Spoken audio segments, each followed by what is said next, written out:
दिसतो ना, आपला चेहरा कसा दिसतो, वेगवेगळा असतो की नाही. तसंच काही आवाज हे ऐकायला आपल्याला वेगवेगळे असतात.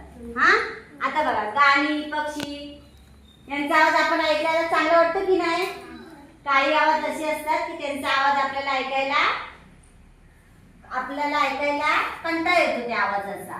हा, आता बघा फटाके यांचा आवाज परत गाड्यांचा आवाज मोठा असला की आपण काय करतो, कान बंद करतो की नाही.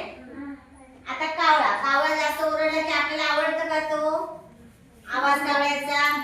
पण पोपट, चिमणी त्यांचा आवाज कसा आपल्याला ऐकायला आल्यावरती काय चांगलं वाटतं की नाही. काही असे आवाज असतात की ज्यामुळे आपल्याला चांगलं वाटतं, ऐकायला बरं वाटतं, आपल्या कानांना चांगलं वाटतात ते मधुर शब्द.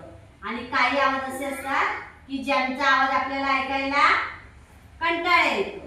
हा, आता बघा, आता कुत्रा भुंकतो. कसा भुंकतो कुत्रा सांगा. त्यानंतर चिमणी चिमणीचा आवाज कसा असतो सांगा. कावळ्याचा आवाज कसा असतो. त्यानंतर बदकाचा आवाज, बदक कसं ओरडते सांगा.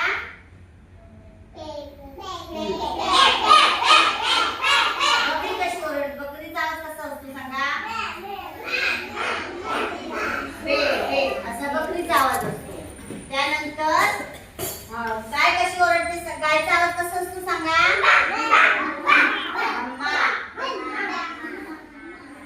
त्यानंतर पोपटचा आवाज कसा असतो.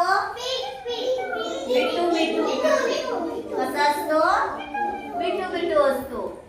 त्यानंतर कबूतरचा आवाज कसा असतो. गुटरगू. कसा आवाज असतो. गुटरगू.